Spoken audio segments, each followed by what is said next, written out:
What's going on, everybody? Jeff Holiday here, and today is a video that I was not expecting to make.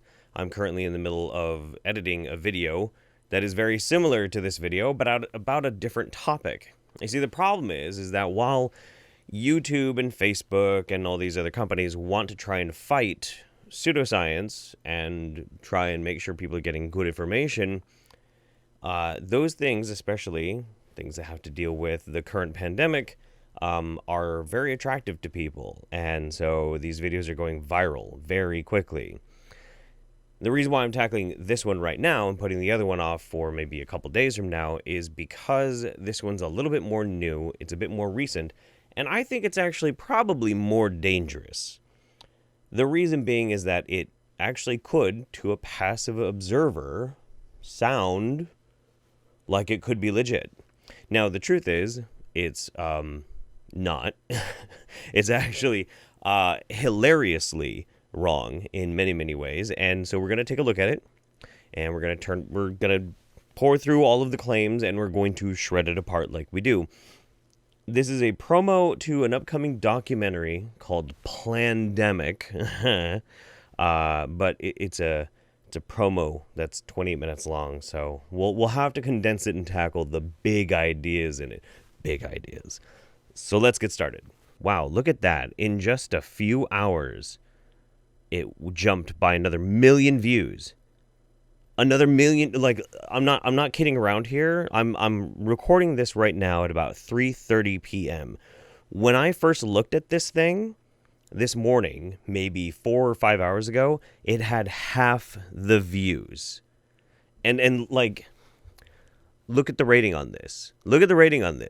32,000 people probably think that this is real. And who knows how many others that just didn't click like or dislike.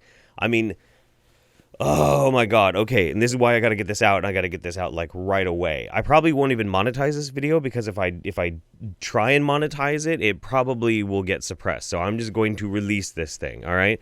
Let's get going. Dr. Judy Ovitz has been called one of the most accomplished scientists of her generation. By who?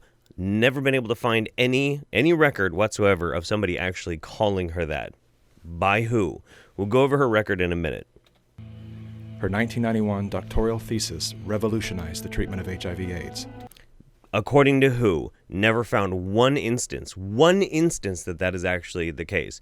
Did she do actually legit good science into HIV and AIDS research? Yes, she did. Was it revolutionary? No, it wasn't. In fact, as far as I know, up until the point in which she became part of the pseudoscience world, she was never a lead researcher on anything. At the height of her career, Dr. Ovitz published a blockbuster article in the journal Science. Nope. The controversial article sent shockwaves through the scientific community as it revealed that the common use of animal and human fetal tissues were unleashing devastating plagues of chronic diseases. And that is also completely incorrect. Here's the truth about this. She put out a study that said that there's a possibility that there's a link to certain aspects of mouse DNA that is leading towards some of these ailments. What actually happened was she published that, and the scientific world basically took a look at it and went, wow, okay, seriously, we got to tackle this. So they then took random samples and sent them blindly to other labs. I think it was like 9 labs to test to see if they could verify it. And they could not. Only 2 instances showed that maybe there was something to them. And then they took those and they retested it again, and now in different labs. And they're like, no, actually no. Okay, no. And the further and further they started looking into this, the more they realized that most likely her samples were contaminated.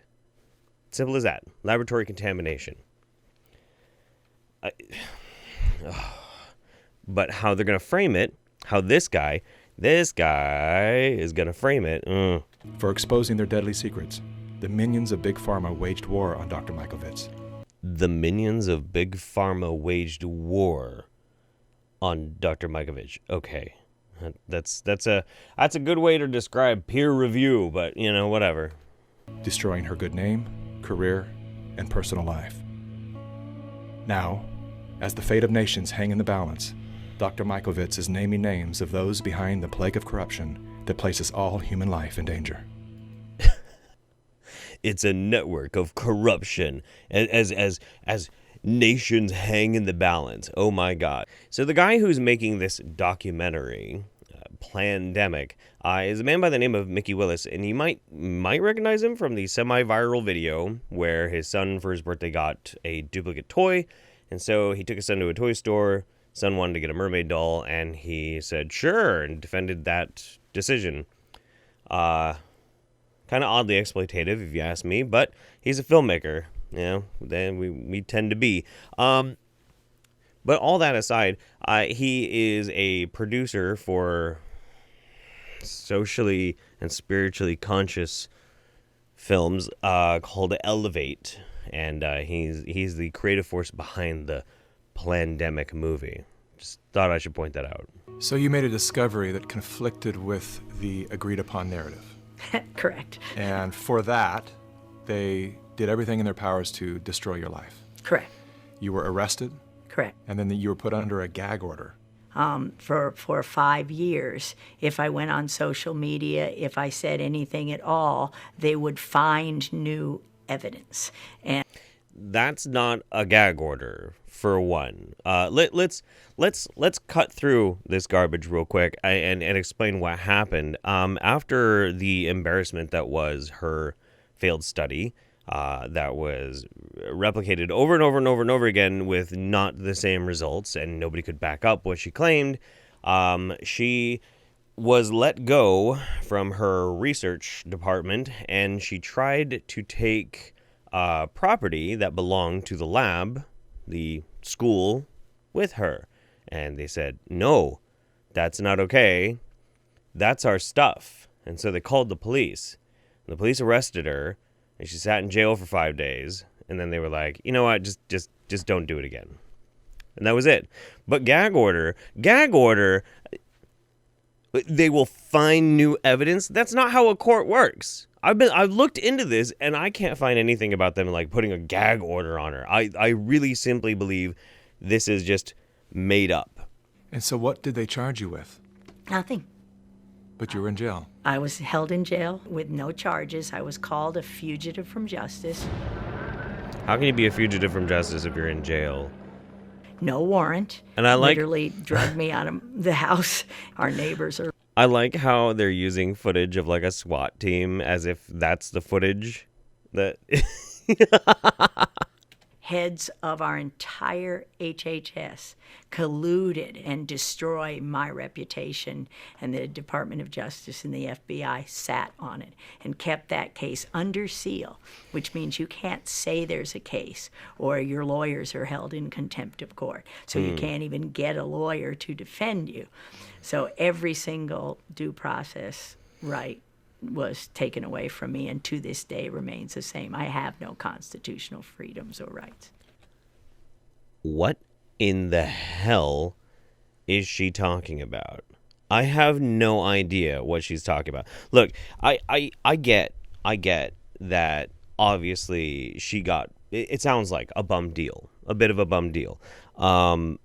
Because, you know, there was a contaminated lab sample and it basically ended up costing her her job. But they're trying to paint her as this monolithic force of science that then spoke out against this, that, or the other thing. Look, I understand the scientific world enough to know how excited scientists will get when they think that they might finally find something that makes them famous. And when they see that dream being dashed upon the rocks, it can make them go a little loopy. It's happened to quite a few people. Andrew Wakefield is another one that comes to mind. But here's the problem.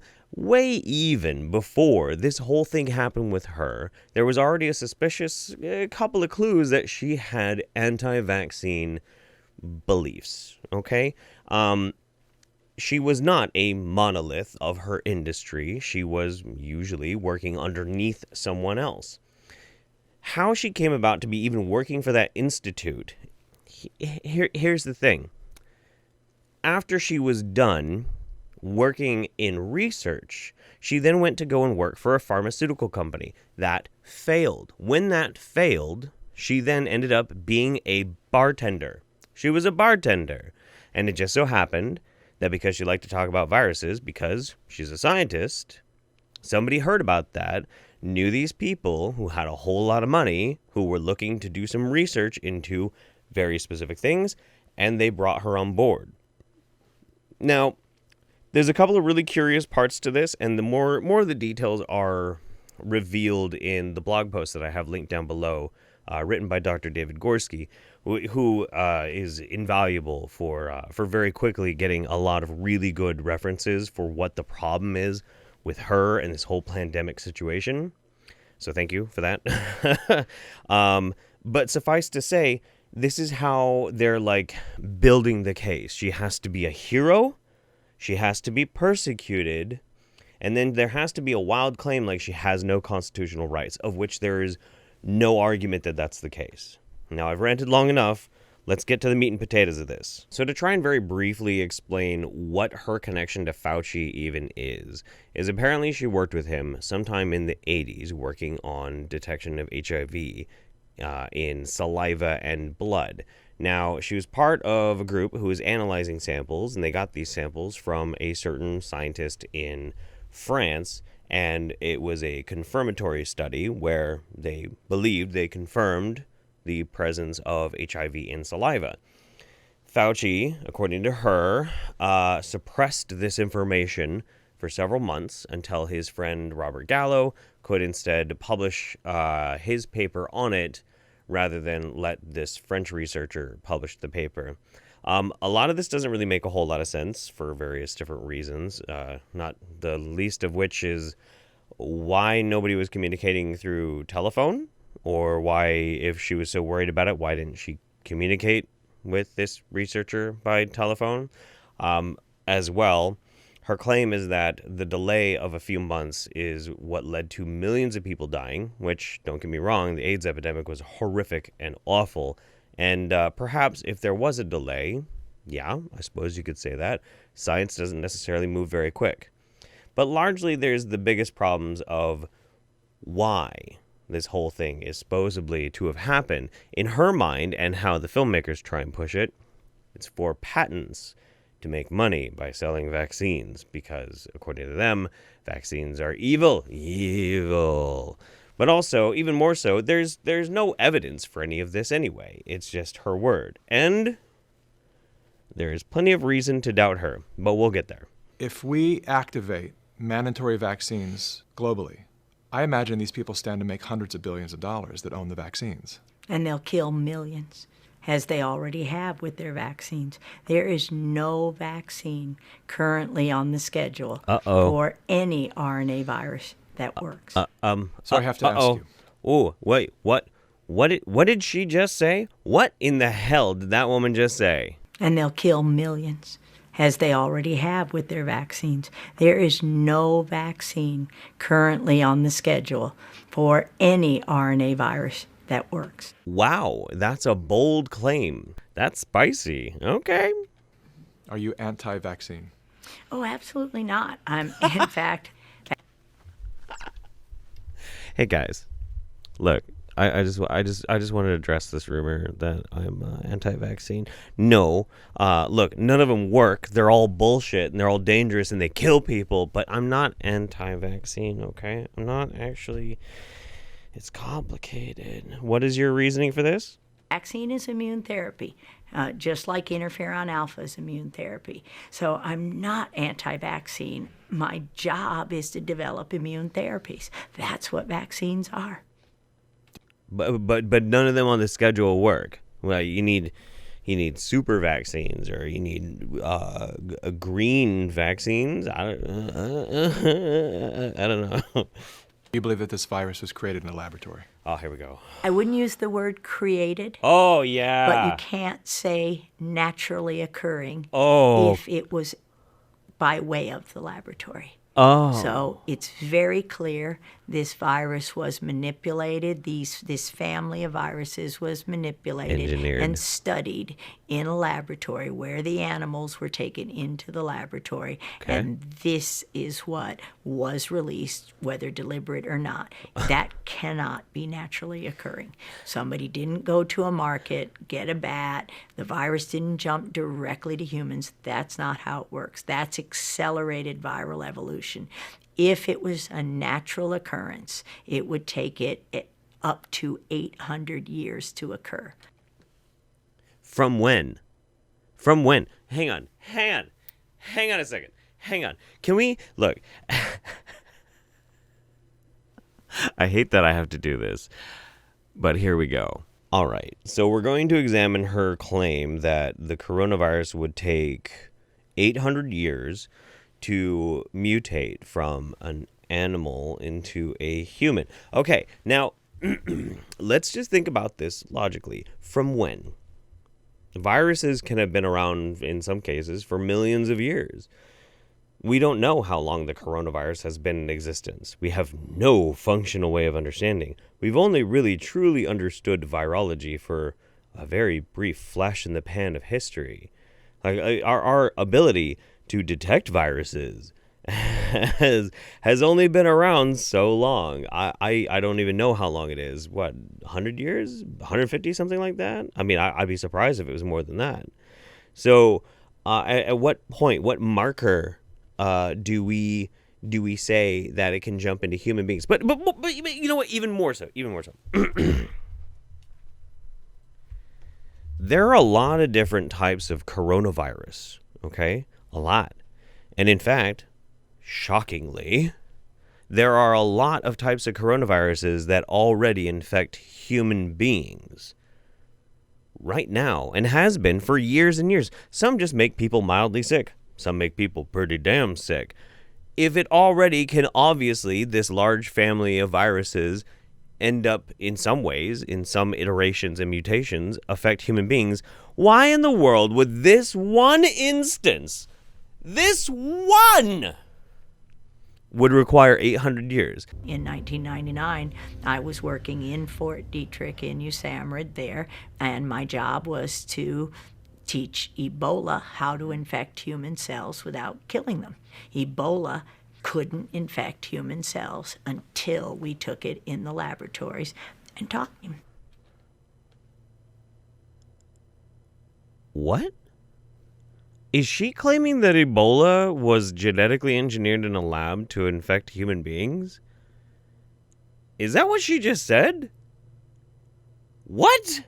The AMA was saying, doctors will lose their license if they use hydroxychloroquine, the anti-malarial drug that's been on the list of essential medicine worldwide for 70 years. And this is essential medicine, and they keep it from the people. That doesn't really make a whole lot of sense, because we actually have empowered doctors to try hydroxychloroquine, and unfortunately, not really a whole lot of data suggests that it's very effective. There are certain combinations that we've seen maybe some possible luck in, but large-scale meta-studies really haven't shown much at all.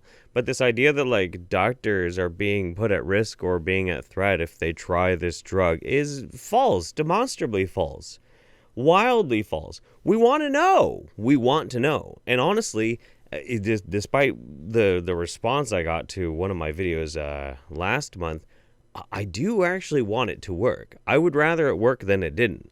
I'm very pro people living, and I'm very anti people dying. Just thought I would clear that up in case there was any further confusion. This is essential medicine, and they keep it from the people. Not only now, but back in autism with our discovery, there was an old antiviral drug, 100-year-old drug called Czarisyn, on the WHO list of essential medicine. It literally gave kids with autism a voice, a life. What did Bayer and Monsanto do? They took it away from everybody. You couldn't get it to save your life now. No. Don't you dare. Czarisyn is a drug that, yes, has been used for a very long time. It is used in very specific treatments for very specific things. Namely, there's a certain type of African sleeping sickness, etc., etc., etc. It's a fascinating drug. Now, here's the thing. She's trying to say that they keep the drugs from the people. The people can't get the drug. We're studying that drug right now. Right now. There are studies going on right now. They have to do studies right now because the studies that were done before were a little roughshod and a little weird. Now, trust me, if it turns out that there's a really good treatment for autism from this Czarisyn drug, that'd be great. That'd be awesome. I'm super down. I'm stoked for that.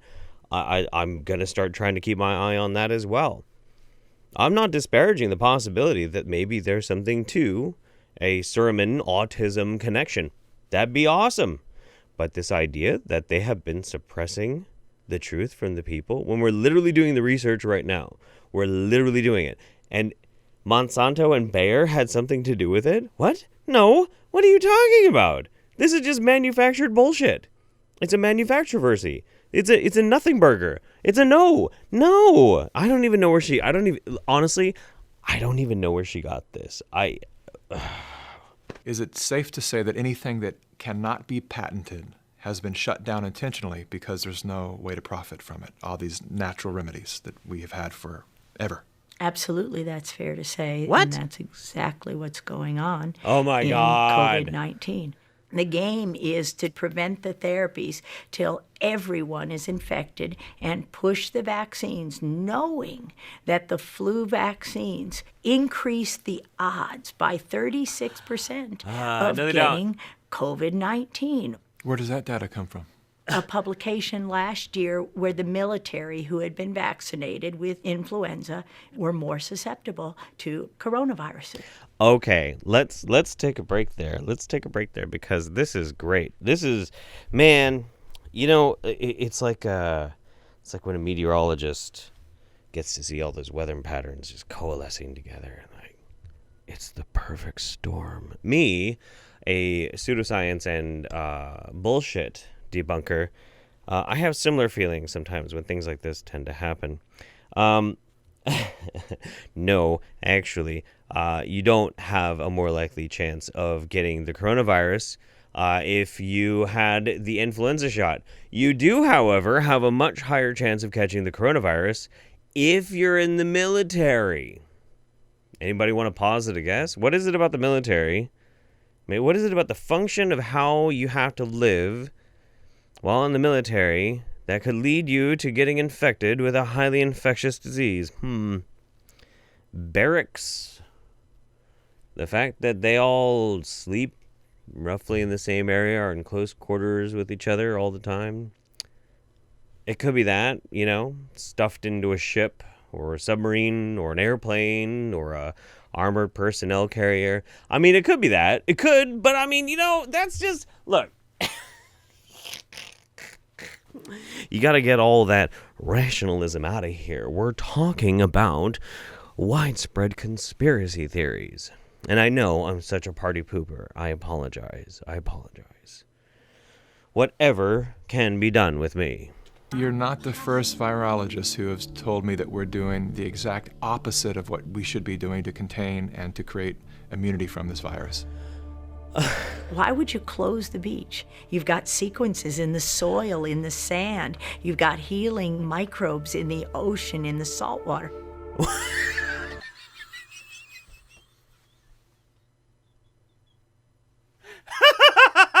What?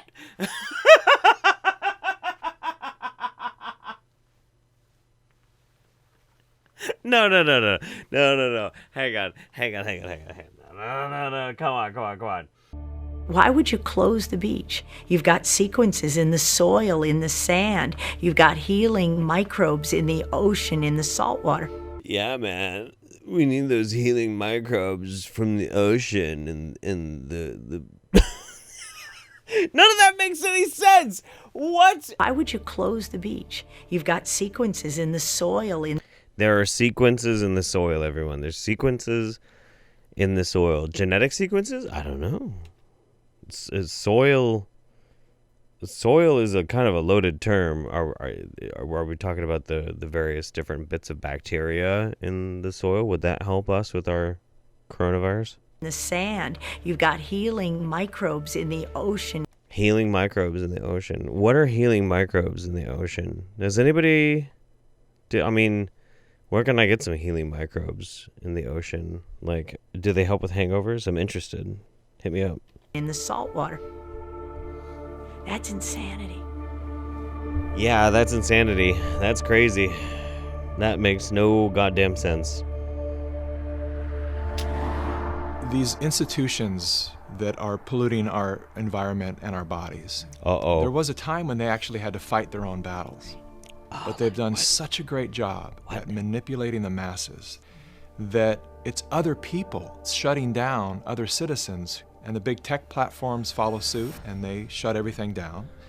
There is no dissenting voices allowed anymore in this free country, which is something I never thought I would live to see.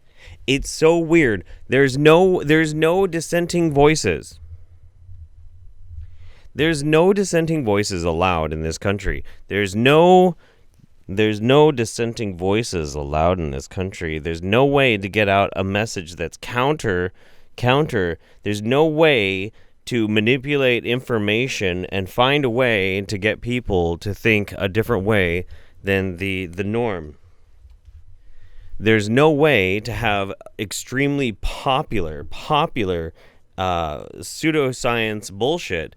It's impossible because of them and the control that they use. They strangle you so you can't actually reveal the truth. You who have a video put out that has produced vastly more views than any I ever have, and I'm the shill. I'm the shill. I'm the pro-government shill. I'm the one that's part of the machine. Yet somehow, your one video has 10 times the views than my most viewed video ever. Wow. I feel so fucking bad for this guy. All right, guys, look, I don't want you to get it twisted. I don't want anybody to think that I hate Judy Ovitz or something. I don't. In fact, I have a theory, though I can't prove it, that Judy ended up kind of getting a bit of a bum deal because the company she went to go work for, a pharmaceutical company, it collapsed. She had to get a job as a bartender, and then all of a sudden, oh, ray of sunshine. You can do this research at this lab. You can head up the whole fucking thing. Everything's going to be great. Do what you want to do. Find the truth. And her truth, what she thought was this monumental, incredible thing that she found that probably would have won her a Nobel Prize if it was true, was a corrupted lab sample. That sucks. That's awful. And so, because she seems like a very empathetic person, she seems like she actually cares, I feel like more than likely she just cannot grasp the concept that she was wrong. And when you have everything collapse on you, it's very easy to build up this invisible enemy. Now, that's why I can forgive her for her silliness, her ridiculous points of view, and her ridiculous claims that are unsubstantiated, unfounded, and ludicrous. I can forgive that. What I can't forgive is the fact that she goes around to all the anti-vax circuits now and tries to espouse copious amounts of doubt upon anything resembling the vaccine schedule. Even saying, what was it that she said about the vaccine schedule? If we activate mandatory vaccines globally, I imagine these people stand to make hundreds of billions of dollars that own the vaccines. And they'll kill millions, as they already have with their vaccines. There is no vaccine currently on the schedule for any RNA virus that works. Oh, yeah. There's that. So, fuck you, Judy. Fuck you. All the goodwill that was summoned up by what seemed to be a very compassionate response to this whole situation. No, I'm sorry. And that's the difference. And that's the thing that I try and impart onto you guys. If you know somebody out there, because there's going to be a lot of people, probably someone you know, that will watch this video or any of the other viral videos that I'm going to be covering soon that are full of misinformation, it's not their fault. It's not their fault. It's not their fault. Okay? They're compassionate. They're trying to figure out what the truth is. They want to do right by everyone. We're all in this together, guys. But they've been taken in by somebody who is intentionally spreading propaganda. And those are the people that are at fault, including Judy and including Mickey, whatever the hell his name is. And I don't know how this video is still on YouTube, but it still is. And yeah, I'll provide a nice handy link for that in the description. Look, We have very, very serious problems out there in the world, and we need to address them, and we need to be working on them right now. What we don't need to be doing is freaking out and engaging in wild theory that has no basis in reality. So please, by all means, if you do have a friend who has shared this video, send them my video, this one you're watching here, and make sure they at least watch this part, okay?